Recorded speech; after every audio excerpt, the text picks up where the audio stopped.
Hello everyone, welcome back to my channel. Today's video is an exciting one. It is the one that everybody waits for. I was going through my reading journal and in the back I was writing down, okay, how many books did I give 5 stars to this year? And there are 22 of them. I thought it's perfect. I love the way that worked out. So I'm gonna just go through them in the order that I read them. All right, so first up we have Cultish by Amanda Montell. This was the first book that I read of 2022, and I kind of knew right away that this was gonna be, a good reading year because the book that I was starting with was so good. She basically talks about language, the power of language, how it can change the way you think. There are so many things that if you really pay attention to like ads or anybody that's trying to get you to like part with your money, whether that's like a company or, you know, a brand, a service, whatever it is, language is really powerful. It's really eye-opening. It's one of those books that kind of makes you think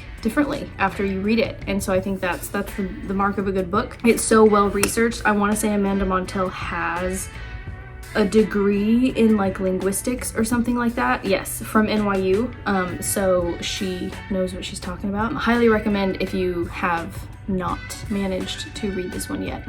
Next up is The Echo Wife by Sarah Gailey. I'm letting someone borrow this, so I don't have the physical copy on me right now. It is a science fiction book about cloning. So I don't want to get like too much into the actual storyline because I feel like it's one of those you could kind of guess what might happen like relatively easily. What I can tell you without spoiling too much is that we are following the main character named Evelyn. She is incredibly intelligent. She's got like a degree in all of these sciencey things that I clearly don't know how to talk about. And she has recently had some trouble with her spouse. Her husband has not been very faithful. The event that sets off the plot is Martine, his new fiance, calls and says that he's dead.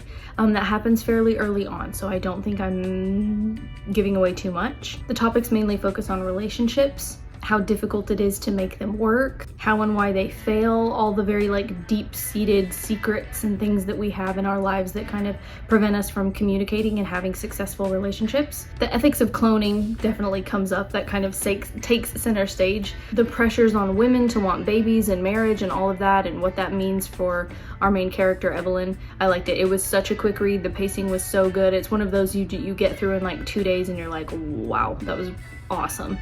So I definitely recommend that one. All right, next up is Trick Mirror by Gia Tolentino. This is a collection of essays. This feels like equal parts societal commentary, essay collection, and autobiography. Gia Tolentino is one of those writers who can verbalize something and write about something in a way that you didn't, like, you've had those emotions before, but you've never been able to get it out in words, like the exact feeling that you were feeling, and she writes it so eloquently. She talks about the internet, social media, like it feels very of the moment. She talks about like toxic productivity, the way that like females are presented in literature. She's got just the right amount of like personal experience from her own life that she pulls in, and then like statistics and stuff as well. It's so good. Always be optimizing. That's the essay where she talks about this idea that we constantly need to be doing something. I feel like that all the time, and it's something I honestly need to work on in 2023. There are just so many keen insights that she makes. It says right here, Zadie Smith said it's whip smart, and it absolutely is. I agree with that. Next was a reread, and that was 1984 by George Orwell. This one came out in like the 50s, I think, 1949. If you don't know about this one, basically it's George Orwell predicting the future, and that's all I'm gonna say. It's always like the go-to when people ask me like what my favorite book is. I just always say 1984. There's also a couple of really good movie adaptations. I prefer the one with John Hurt that came out in 1984. He plays a very good Winston Smith. If you've not read it, it is truly one of those classics that if you ever saw it on like a reading list at school and it made you not want to read it just because it was like required reading, go in with an open mind. It is very creepy. It's basically a warning. I don't know if George Orwell knew that he was doing that. He was light years ahead of his time in terms of like privacy and surveillance and all the things that are very much a part of our reality nowadays. So Can't recommend 1984 enough. Next is My Year of Rest and Relaxation by Omnivores. This definitely had its moment on the internet. There was one point in time where it was like everybody was making a video about it. So essentially it's about a millennial woman feeling kind of depressed, and so she wants to take a year off of life, and she's in a very privileged position to be able to actually do that. And so she takes a year off essentially to just like sleep. As kind of vapid as that premise might sound, I thoroughly enjoyed it. Something about it is just very relatable, and Omnivores is on my 2023 TBR for sure. Next was one I read the audiobook of. I listened to the audiobook, Michelle Zauner's autobiography, Crying in H Mart. It's very sad. It's about grief. It's about, you know, her mom essentially is diagnosed with stage 4 cancer, and she's watching her mom deteriorate and also trying to start a band, and just her life in that time. It's like an ode to her mom, an ode to her culture, to the food of her culture. She's very honest. It's very detailed, so I feel like if you're going through this or know somebody who's going through that, it might be a little intense for you. You might want to put it off for a little while because it's a lot. At the same time that it's like super depressing, it's also like really warm. It's heartbreaking too though. It's one of those books that feels very bittersweet because it's kind of like, you know, we don't appreciate what we have until it's gone kind of thing. So she's reflecting back on her life with her mom. And then above all, I just really loved the way that food was incorporated. Food is really intrinsically intertwined with the relationship between her and her mother. The whole point is like she's talking about how the food that she eats, the food that she prepares, those traditional Korean dishes are a way to now connect to her mom who's no longer with us. So it was incredibly beautiful, but very sad. So just be aware, be prepared, fair warning. The next one was kind of a surprise. I wasn't expecting for this to be 5 stars. It was just so relatable. I feel like it's just one of those books that makes you reflect on your own life. And that is Sorrow and Bliss by Meg Mason. So this follows our main character, Martha. She's really unhappy in life. Her husband has recently left her. She's just in basically kind of a midlife crisis situation. There were so many little quotes that I wrote down that are just so relatable about relationships and just life in general. I do feel like this one kind of goes hand in hand with My Year of Rest and Relaxation. They're very much like 2 millennial women depressed with their lives for various reasons, and so they kind of go on this little journey to figure out who they are and what's going to make them happy and what do they want outside of what society says that they should want. She feels like her husband wanted a version of herself that isn't really her. She feels like she's been kind of like searching for herself and trying to become the opposite of who she currently is. It's not a typical page turner. It's one of those books that's kind of quiet, like there's not really some crazy climactic scene or anything. It's just a nice book to read in the park. It's told in flashes of like present day and then Martha in her formative years, and I felt like they really complemented each other. Sometimes in books that give a lot of flashback scenes, you're like, but what's the point? Like, what are you telling me? You know, what are you showing me? And I felt like all of the scenes were actually did say a lot about who Martha was and who she later became and who she wants to be. So thoroughly enjoyed this one. Alrighty, what we got next? The next one, so good. I feel like it's not one that I have seen around too much, and that is Our Wives Under the Sea by Julia Armfield.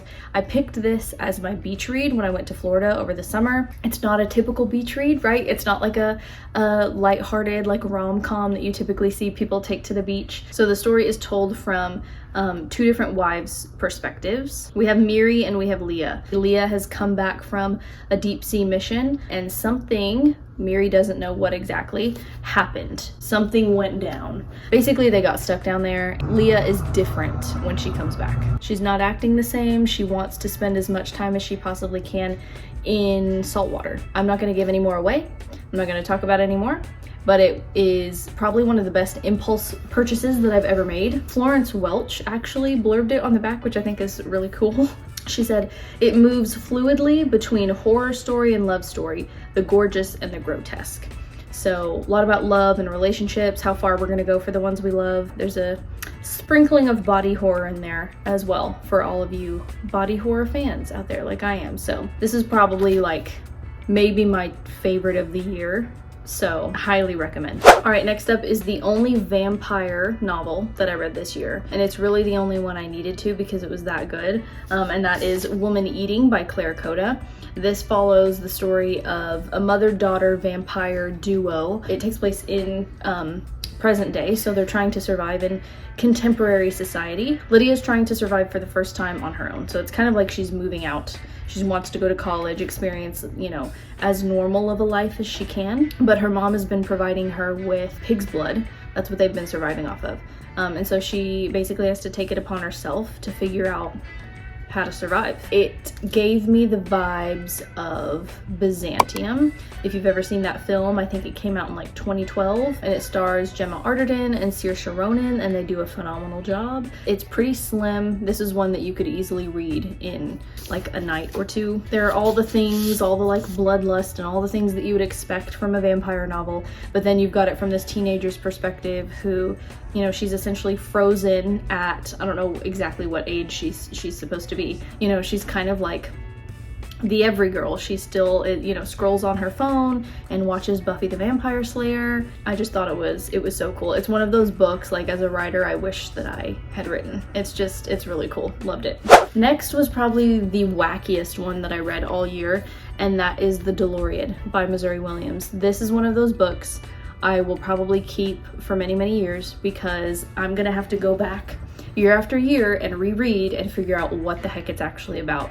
There are so many things cloaked in metaphor in this book. An environmental cataclysm has happened. We're in a post-apocalyptic environment, and we have a family who's survived but off of incest. You have the head of the household who's just known as the matriarch, and she very much rules by force and with fear. She wants to repopulate the earth in her image. She's basically insane and thinks she's like the goddess of this new world. I could totally see this being like a new series on AMC or something. I could see this being like a weird, twisted follow-up to like The Walking Dead or something like that. Like same kind of vibe, Into the World kind of vibe, but just weird. Weird but wonderful. It is a gothic novel, but not in like the traditional sense. It's not gothic like Dracula is like gothic. It's set, I assumed, in the American South. That was kind of the vibe that I got. There are a lot of biblical overtones in this. It very much has this sort of, you know, Adam and Eve populating the earth kind of vibe, but like in a really dark, flipped on its head, twisted kind of way. There were some things in here, like the schoolmaster's character, that I was definitely left very puzzled, like figuring out, like trying to understand why, like what was his purpose. Maybe if I was more familiar with Gothic literature, because Gothic isn't something I read all that often, maybe I would have understood a little bit better. So again, like I said, it's going to be one that I come back to in a couple years, and we'll see what I get out of it anew when I do that. All right, and then another one of my absolute favorites, like if I had like a top 2 or 3, this would be one of them. This is a sequel to A Psalm for the Wild Built, which is part of the Monk and Robot duology, and this is the sequel, the second one, A Prayer for the Crown Shy. So I had no idea that solar punk was a thing. I didn't know that was like a subgenre of science fiction until I read the first book. It's just, there's something about it that's very comforting. I feel like we hear a lot of stuff on the news and on social media about the world is ending and global warming and climate change and all this stuff, and this actually takes like a more positive outlook on the whole kind of climate change. It's a very optimistic vision, a more beautiful world that Becky Chambers has envisioned than a lot of what we see, like in the one that I just mentioned, where there's an environmental cataclysm and, you know, it's like the end of the world and the earth needs to be repopulated. This is like the opposite, so it's super comforting. I mean, they're so slim you could read them in a day. I really tried to make this one last. I like stretched it as long as I possibly could. If you just needed like a mental health day to like recover and just like reset, and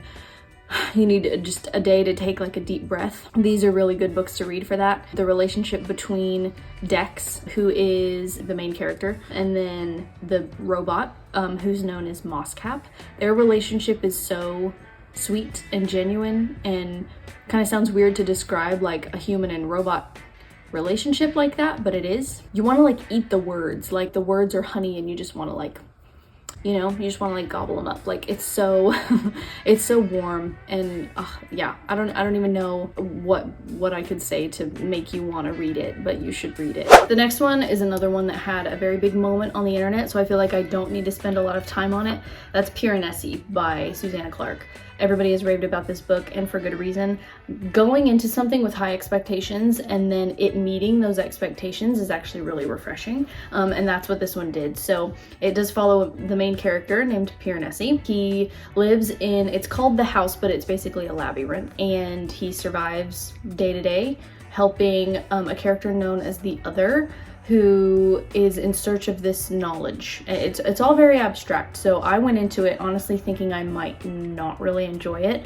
It's excellent. There is a plot twist that I definitely wasn't expecting, but makes total sense, and I loved. I definitely found myself wondering at the end, like, is the house a metaphor for the mind? Is the labyrinth like a metaphysical representation of like a mental breakdown? There's a lot left for the reader to decide. And I'm not always crazy about books like that because I kind of just like want to know the answer, but it's beautifully imagined. It was a page turner in a way that I really wasn't expecting it to be. It almost becomes a murder mystery kind of near the end, which is like kind of part of the twist. Yeah, I think it's worth the hype. So if you haven't read it, I would maybe put it on your TBR for 2023. Next is one I listened to the audiobook of, so I don't have a physical copy, but that is Butter Honey Pig Bread by Francesca Equiasi. This one came out a couple of years ago in 2020. Essentially, it's about a couple of sisters, the relationships that they have with each other and other people. It's about food. It takes place in Lagos in Nigeria, and you just wanna, it's one of those books again that's so warm, and you really want to like eat everything that they describe, but juxtaposed with that is some tragedy and some dark stuff that's happened in the past to one of the sisters. I said the imagery surrounding food, sex, relationships, and Lagos in general is intoxicating. The ending was quite kind of spiritual and abstract. There's a death and a rebirth, and I found that really fascinating and beautiful. There are themes of sisterhood, forgiveness, acceptance, healing, moving on, ancestral baggage. It's really a great read for anybody who's just wanting a good like family or sister dynamic kind of book. And then my next one, again, this was one that's kind of like quiet and was a very unexpected 5 stars, but that's Writers and Lovers by Lily King. This is one of those like slice of life. You've got a main character, I think her name's Casey.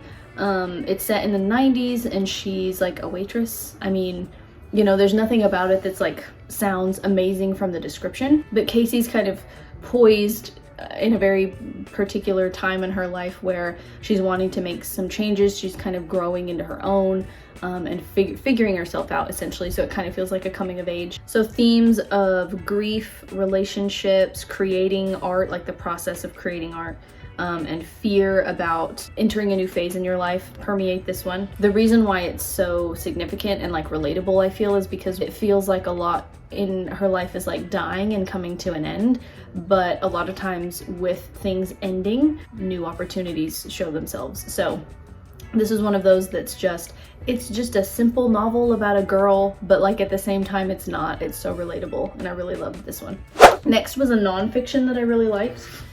This one I think is in like the self-improvement, self-help section of the bookstore, and I was expecting to like it. I've got a few tabs in it, and it is Big Magic, Creative Living Beyond Fear by Elizabeth Gilbert. I've written a couple of manuscripts, 3 at this point in time, and it's easy to get stuck in your own head. It's really easy to let perfectionism and things like that kind of push you down, I guess. I did really like the way she described perfectionism. She says, it's just a high-end haute couture version of fear. Perfectionism is fear in fancy shoes and a mink coat. Underneath that shiny veneer, perfectionism is nothing more than a deep existential angst that says, I am not good enough. So there was a lot of little quotes in here that I was like, this sounds like me. If you're getting stuck, if you're feeling kind of down, read this because it will fill you with the urge to do whatever it is that thing is. You can literally see the effect that it had on me in the reading vlog because I was writing, because I was inspired by the book. Anyway, love it. Next up is Omnivores by Lydia Millett. This is not a new book. This came out in '96 and it is very slim. It's about 200 pages. The best way to summarize this one is that it's about a fraught father-daughter relationship. It's one of those novels that feels bittersweet, like it'll break your heart and mend it kind of all in the same chapter. It follows Estee. She's just a teenager trying to escape her house because she's got a mom who's just kind of basically depressed. I don't think they ever say that, but she just kind of sits around bedridden. And then her dad's very controlling. Essentially, she wants to escape. And so she manages to do that, but everything that unfolds outside of the house is not what you would be, not what you were going to expect, not what I expected. There's some hints of, maybe more than hints, of cannibalism, which just made it all the more entertaining. In my notes I said it started weird and it got weirder. She's essentially still so naive because she's young when she breaks out that even though her father's no longer around to control her, there are other men out there who want to control her. Definitely a coming of age, but pretty heavy, pretty dark. There would be like humorous moments too that added this strange kind of lightness to a scene, but then, you know, then there's like carnivorous, cannibalistic scenes too. So it's an interesting mix. I thoroughly enjoyed it. I think since it's so short, it really is worth your time. Next was Sirens and Muses by Antonia Ongres. I think I'm saying her name right. This one is new, just came out this year, so it's still hardback. So we have 4 main characters who we kind of rotate through and see from their perspectives. Essentially, you're watching these 4 characters. 3 of them are students at the college. I think it's called the Rin College of Art or something like that. Yep, you're watching the way that they and then an older artist who's come back to teach at the school, the way that they are floating in and out of each other's lives. It's very character driven, and so if you like characters, character development, you'll really like this one. There's relationships that develop between almost all of them. You see kind of how they are affecting each other's lives. It's really interesting. I was definitely mesmerized by the cover first and foremost, so yeah, like that one.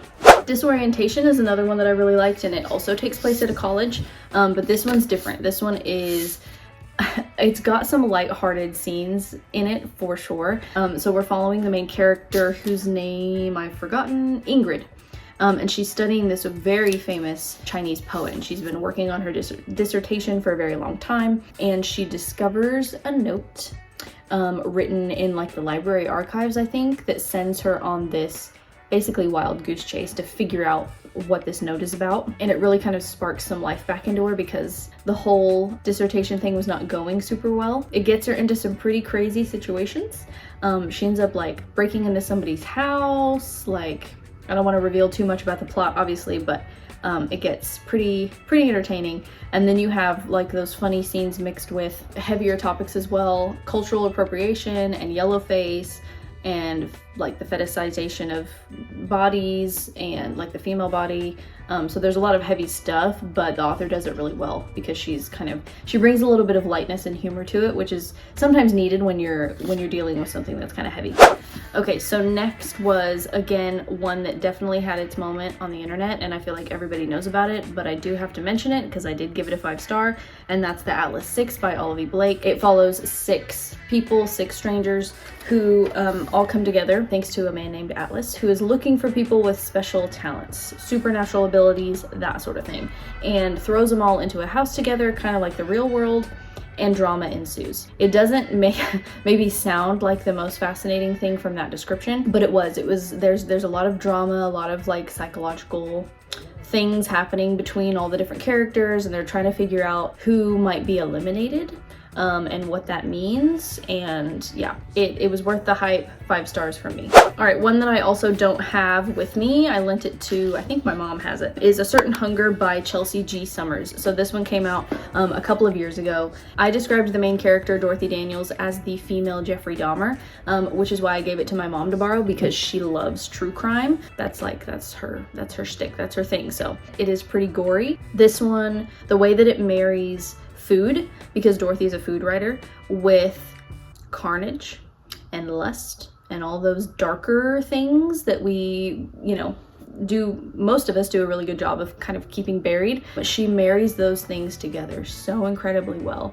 It's so clever and beautiful, but disgusting. Mom, if I didn't tell you before, don't eat while you're reading it. I described it as grotesquely delectable. There's also some cannibalism in this one as well. The way that she writes, Chelsea G. Summers writes the character of Dorothy, she's so relatable because she's saying all these things that you think all the time as a woman, but she processes things in her brain very differently because she's essentially a psycho. So if you're a fan of true crime, I would read this one even though it's fiction, because I think you will get more than a kick out of it. All right, the penultimate book, so we are almost done, was one that really knocked my socks off, and I wasn't honestly expecting it to. I wasn't really sure what to expect. I just know that it sounded really interesting, and that's When God Was a Woman by Merlin Stone. This came out in the 70s. I think this came out in 76. It's a women's studies book, very scholarly. Essentially, it tells the story of the great goddess. If you've ever heard of Isis or Ishtar, those are other names that she was given. But this talks about pre-Christian times and the great goddess that was worshipped as the deity of all humankind before the Christian God story came along. The thing that with Merlin Stone that I was really impressed by was the research is there, but then she also has a knowledge of the Bible. She genuinely uses research, archaeological evidence, and her own knowledge of the Bible to kind of explain a possible alternative story that maybe not many people are aware of. It is written really academically, and there were some chapters in there where I glazed over a little bit because there's a lot of her going back and talking about biblical history and places and people, and it's a lot, but I mean, I didn't want to put it down. I was genuinely expecting to maybe read a couple chapters, put it down, read some fiction, come back to it in a few weeks. No, I was all about it. All right, and last is a Joan Didion book. I've never read Didion before. I just finished this book this morning. Kind of bought it on impulse. I've been seeing it around at Barnes & Noble for gosh, I don't know, weeks. I still have the bookmark in it because I just finished it. And finally had my boyfriend buy it for me for my birthday. Some of the chapters are only this long, super short, so I knew I would be able to get through it very quickly. But I also got through it really quickly because of how good it is. The 1960s, Hollywood, our main character, she's gone through some stuff. She's been through some stuff. There's stuff about her parents. There's stuff about a daughter that she's been separated from. So there's a lot of tragedy that she's experienced recently. And you see a lot of that in very well-placed, well-timed flashback scenes. It talks a lot about, in a kind of veiled way, about depression. Her writing is incredible. She's going on my TBR for the new year for sure because she writes so spare. I mean, I was showing you how empty some of these pages are. I mean, that's a chapter, it's a paragraph, and she will almost write in a way that is did I miss something? I would go back and read a scene and be did I miss what the subject of this conversation is? I don't know what they're talking about. But it's because she's writing dialogue that's so realistic, because a lot of times in real life when we're talking, we're not always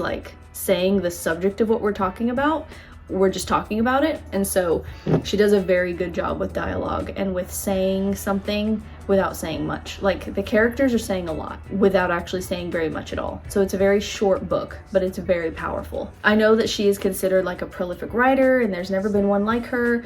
I read a lot of books that have a blurb like that on the back, and it kind of falls on deaf ears sometimes because it's yeah, I know, there'll never be another Hemingway, there'll never be another Steinbeck, whatever. But she really is I honestly don't know. I'd have to really sit and think about it if there's somebody who writes like she does. It's very specific. Loved this. If you've never read Didion, get your hands on something that she wrote because it's awesome. All right, guys, you made it to the end. That's all I have. I hope that you join me in 2023 because I freaking love talking about books and journaling and my writing, and I'm just excited to see where all of that goes. And I hope you're here with me for it. So thanks for watching, and I'll see you guys next time. Bye.